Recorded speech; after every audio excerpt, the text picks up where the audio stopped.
Okay, my Christmas tree, coffee table Christmas tree. So we have the 1972 or 73, I forget, Smith & Wesson Model 60, no dash. There you go. The 1957 Smith & Wesson Model 36, no dash, and nothing wants to focus. Of course, this is being done with my iPad as usual. And if I tap that button, there you go, Model 36. And these are both 5-shot revolvers. And I was in a gunfight the other day, and I was thinking, I wish I had 6 rounds. Ta-da! A 1952 Colt Detective Special. I bought this at the local gun shop. When did I buy this? Let me check with my assistant. When did I buy this, Yvonne? 2 weeks ago? 2 weeks ago. Yeah, I bought this 2 weeks ago. It was just put up for sale in the used case at the local range/gun shop. And if I can get this to focus closely enough, it's in mint condition.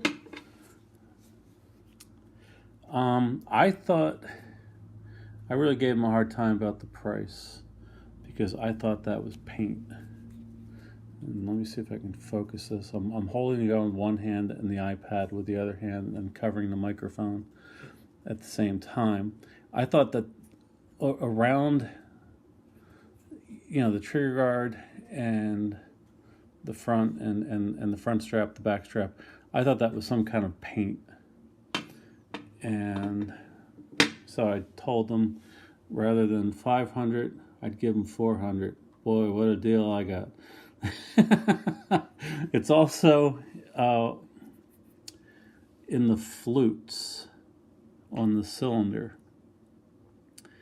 And I got home, Googled it up, and this was what Colt called duotone at the time. And one of the guys that works at the shop is a retired Philadelphia police officer, and he's in his 70s, and he said that this is how the Colts they were issued were finished to help with wear in those edges. The finish is just a little bit tougher. I don't know why they do it on the flutes. Maybe just decorative. Who knows? I put the white on there, and in single action, this is actually pretty good. At 7 yards, it'll group 2.5 inches. The barrel, and I finally measured snub nose barrels. They do include the forcing cone, and that's 2 1/8 inches, and of course these are 1.8 inches, the Smith & Wessons. But I'll tell you what, you get used to the 6 rounds real fast, or at least I did. I feel a little undergunned with the 5-round pistols.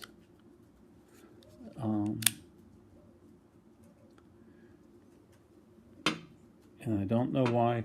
I also don't know why all Colts detective specials have the hammer unblued,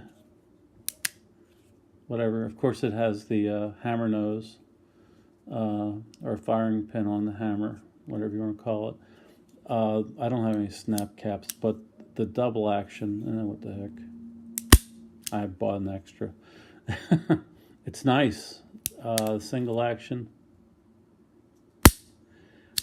It's a bit heavier than the Smith & Wessons.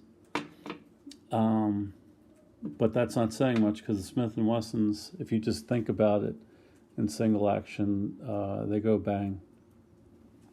So, and another reason I didn't want to pay $500 for it is it came with these Packmeyer grips. These things are huge. And that's about, actually it looks like this. This looks like a highway patrol grip. And, well, of course I'd be holding it like this. Time to trim my nails. It's been driving me crazy for a couple days. So, I bought these on eBay. It said used. I think that was just supposed to make it appear to be original. But they're brand new. And they cost me $90. And at the same time, I thought these were going to be smaller. I got these from somebody in Thailand. They're really well built, but they're big. They're just about as big as the Packmeyers, if not bigger. And so that doesn't. They look nicer. They don't look as goofy big on the gun that these would be about, like right here. Yeah, they're still goofy. But what I could do is, if I wanted to knock down some of that length, is just put this on my belt sander and knock that bottom off. It's going to cost me a fortune. I spent $20 to have this shipped fast from Thailand, and I don't know how much it's going to cost to ship it back. They were only $39, so I might keep it and modify them a little bit, shrink them down in size. But that's that. Of course, I opened it up and everything inside's clean. I did have a little bit of a problem because I was carrying this once I got the grips.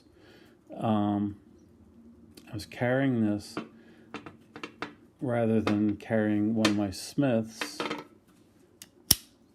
and I kept pulling back on the Smiths. So it doesn't take long for muscle memory to develop in my world.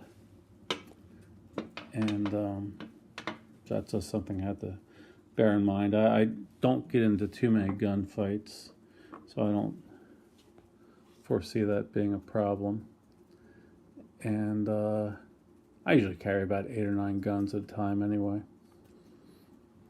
And so there they are, the 3 Amigos. Let me stand up and see if I can get these all in one shot. Close this one up. Bang. And of course the Colt. There's one shot. So I can focus on it. There we go. The Colt has the unshrouded ejector, but it's so short. They did make them out to here for a while, I guess depending on the year. The disadvantage, the advantage of this is it's less likely to get snagged. I mean, I'm not going to just jam this into something, so that's not going to be an issue. The issue, and when I fired it, it wasn't an issue, is that's a very short ejector rod. So you don't get a whole lot. It's certainly not the length of the case, spent casing. Remember, I'm doing this with one hand. Keep the cylinder out. But I guess if you whack it hard enough. And boy, to be honest with you, I didn't think to compare this until just now. So let's do a little comparison. it really isn't any shorter. Well, it is, because it only go in that far. It's just a little bit shorter than the Smith & Wesson ejector rods.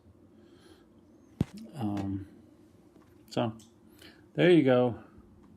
They're all in great shape. I'm happy. This thing is 66 years old.